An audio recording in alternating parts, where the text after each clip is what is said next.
மக்கள் வெதர்மன் வானிலை அறிக்கை குறிப்பாக இந்த தாழ்வு மண்டலம் குறிப்பாக எங்கே இருக்கிறதுன்னு பார்த்தீங்கன்னா, குறிப்பாக மரக்காணம் இடைப்பட்ட பகுதியில் இருக்கிறது. இது கரையை கடக்க ஆரம்பித்து விட்டது. இதன் காரணமாக மழைப்பொழிவும் சென்னை, செங்கல்பட்டு, காஞ்சிபுரம், திருவள்ளூர் ஆகிய மாவட்டங்களுக்கு இருக்கும். இன்று இரவு நள்ளிரவு வரை நீடிக்கக்கூடும்.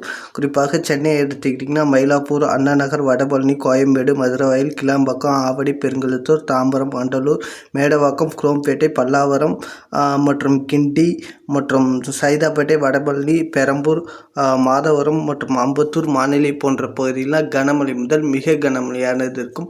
கடலோரம் ஒட்டிய பகுதி எண்ணூர் பகுதியில் மிக கனமழைக்கு வாய்ப்புள்ளது. திருவள்ளூர் மாவட்டத்தில் கும்மிடிப்பூண்டி மற்றும் பொன்னேரி மற்றும் புலிக்காடு மற்றும் காட்டுப்பாக்கம் போன்ற பகுதியில் மிக கனமழையானது இருக்கிறதுக்கு வாய்ப்புள்ளது என்பதை தெரிவித்துள்ளேன். செங்கல்பட்டை எடுத்துக்கிட்டு ஏற்கனவே சொன்ன மாதிரி மேல்மருவத்தூர், மருதாந்தகம் மற்றும் மறைமல் நகர் மற்றும் சிங்கப்பெருமாள் கோயில், காட்டாங்குளத்தூர், கூடுவாஞ்சேரி, திருக்கலைக்குன்றம், மகாபலிபுரம், கல்பாக்கம் போன்ற பகுதிகளெலாம் கனமழையானது விட்டு மழைப்பொழிவானது தொடர்ந்து இருக்கக்கூடும். நாளை நள்ளிரவு, அதாவது இன்று நள்ளிரவு முதல் நாளை அதிகாலை வரைக்கும் இருக்கக்கூடும். அதற்கு அடுத்தபடியாக காஞ்சிபுரம் மாவட்டம் பரந்தூர், மதுரமங்கலம், ஆண்டூர், உக்கடல் மற்றும் பெருநகர், வந்தவாசி, உத்திரமேலூர், வாஜராப்பேட்டை, ஊத்துக்குளி மற்றும் ஸ்ரீபெரும்புத்தூர் சுற்றுவட்டார பகுதியில் விட்டு மழைப்பொழிவானது நீடிக்கக்கூடும் என்பதையும் தெரிவித்துக் கொள்கிறேன். அதேபோல் தஞ்சாவூர் மாவட்டத்தை எடுத்துக்கிட்டிங்கன்னா, வல்லம், நீலகிரி, பாபநாசம், கும்பகோணம் மற்றும் திருநள்ளாறு, திருநாகேஸ்வரம், ஆடுதுறை, ஒரத்தநாடு மற்றும் அம்மாப்பேட்டை மற்றும் பட்டுக்கோட்டை, அதிராமப்பட்டினம், பேராவூரணி சுற்றுவட்டார பகுதியில் விட்டு மழைப்பொழிவானது இருந்து கொண்டே இருக்கும். இது ஒரு சுற்று மழையாக இருக்கும். ஒரு மணி நேரம் கழித்து அடுத்த சுற்று. இது சுற்று மழையினால் மிதமான மழை முதல் சற்று கனமழை, அடுத்த சில நேரங்களில் கனமழையாக மாறக்கூடும். மற்றும் அதற்கு அடுத்தபடியாக மயிலாடுதுறை மாவட்டம் மணல்மேற்குடி மற்றும் சீர்காழி, கொள்ளிடம், திருமுல்லைவாசல், பூம்புகார், தரங்கம்பாடி மற்றும் காரைக்கால் போன்ற பகுதியெலாம் விட்டு மழைப்பொழிவானது இருக்கக்கூடும். அதற்கு அடுத்தபடியாக மதுரை மாவட்டம் மேலூர், திருமயம் மற்றும் செல்லப்பட்டி மற்றும் கல்லுப்பட்டி, பேராவூரணி, உசிலம்பட்டி, திருமங்கலம் போன்ற பகுதிகள், திருப்பரங்குன்றம் சுற்றுவட்டார பகுதியில் கனமழையானது விட்டு இருக்கக்கூடும். அதற்கு அடுத்தபடியாக சேலம் மாவட்டத்தை எடுத்திங்கன்னா, ஆத்தூர், தம்பம்பட்டி, வீரனூர் மற்றும் வாழப்பாடி, அயோத்தியப்பட்டினம் மற்றும் மாநகரம் சுற்றுவட்டார பகுதிகள் மற்றும் மேட்டூர், ஓமலூர் சுற்றுவட்டார பகுதியில் விட்டு மழைப்பொழிவானது இருக்கக்கூடும்.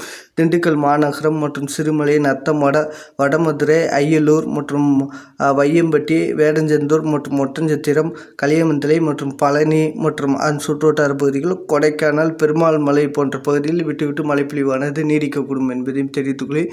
திருச்சி மாவட்டத்தை எடுத்துக்கிட்டிங்கன்னா, மணப்பாறை, தோரங்குறிச்சி, துறையூர், லால்குடி, புல்லாம்பாடி, டால்மியாபுரம், சமயபுரம், மணச்சநல்லூர், உப்புலியபுரம் மற்றும் கண்ணனூர் சுற்றுவட்டார பகுதியில் விட்டு மழைப்பொழிவானது நீடிக்கக்கூடும். இதற்கு அடுத்தபடியாக புதுக்கோட்டை மாவட்டம் ஆலங்குடி, அறந்தாங்கி, கீரமங்கலம், திருமயம் மற்றும் அரியமலம் மற்றும் ஆவருடையார் கோயில், பொன்னமராவதி, கீரனூர், இலுப்பூர், வெள்ளனூர் மற்றும் கந்தரவுக்கோட்டை, விராலிமலை சுற்றுவட்டார பகுதிகள், திருச்சிற்றம்பலம் போன்ற பகுதிகளெலாம், மணல்மேற்குடி போன்ற பகுதியெல்லாம் விட்டு மழைப்பொழிவானது நீடிக்கக்கூடும்.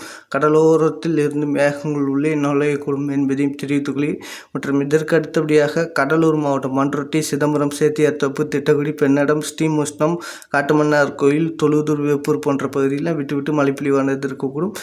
ராமநாதபுரம் மாவட்டத்தை எடுத்துக்கிட்டிங்கன்னா, கீழ்கரை, மண்டபம், ராமேஸ்வரம் மற்றும் சித்திரவுக்கோட்டை மற்றும் ஆர்எஸ்-மங்கலம் மற்றும் தொண்டி, பரமக்குடி, நயினார் கோயில், சாலிகிராமம், கமுதி, அபிராமிபுரம் மற்றும் முதுகுளத்தூர் சுற்றுவட்டார பகுதியில் மழைப்பொழிவானது விட்டு இருக்கக்கூடும்.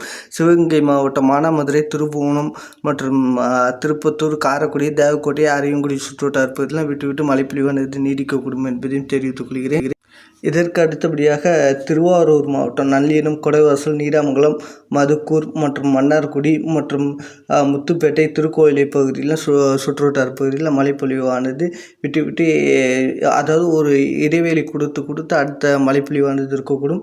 அதற்கு அடுத்தபடியாக கள்ளக்குறிச்சி மாவட்டம் திருக்கோயில், எறையூர், உளுந்தூர்பேட்டை, தேயதுர்கம், சிறுபாக்கம் மற்றும் சின்னசேலம், கரிசராபாளையம், தலைவாசல் போன்ற பகுதியில் மழைப்பொழிவானது விட்டு இருக்கக்கூடும் என்பதை தெரிவித்துக் கொள்கிறேன். மற்றும் இதற்கு அடுத்தபடியாக திருவண்ணாமலை மாநகரம் சுற்றுவட்டார பகுதியில் கண்டிப்பாக குடை எடுத்துகிட்டு போகணும்னு சொல்லியிருந்தோம். அதேபோல் மழைப்பொழிவானது விட்டு விட்டு இருக்கக்கூடும் மாலை இரவு நேரங்களில் என்பதையும் தெரிவித்துள்ளேன். திருவண்ணாமலைக்கும் பரவலாகவே கனமழையானது இருக்கக்கூடும். திருப்பத்தூர் மிதமான மழையும், வேலூர் ராணிப்பேட்டை போன்ற பகுதியில் விட்டு விட்டு கனமழையானது இருக்கக்கூடும் பரவலாக என்பதையும் தெரிவித்துள்ளேன். மற்றும் பெரம்பலூர் மாவட்டம் வேப்பூர், குன்னம், லப்பக்குடிக்காடு, எறையூர், வேப்பந்தட்டை மற்றும் பூலாம்படி மற்றும் சுற்றுவட்டார பகுதிகள், மாநகரம் சுற்றுவட்டார பகுதியில் மழைப்பொழிவானது இருக்கக்கூடும். அரியலூர் மாவட்டத்திலும் பரவலாகவே மிதமான மழை முதல் சற்று கனமழையானது இருக்கக்கூடும் என்பதையும் தெரிவித்துக் கொள்கிறேன்.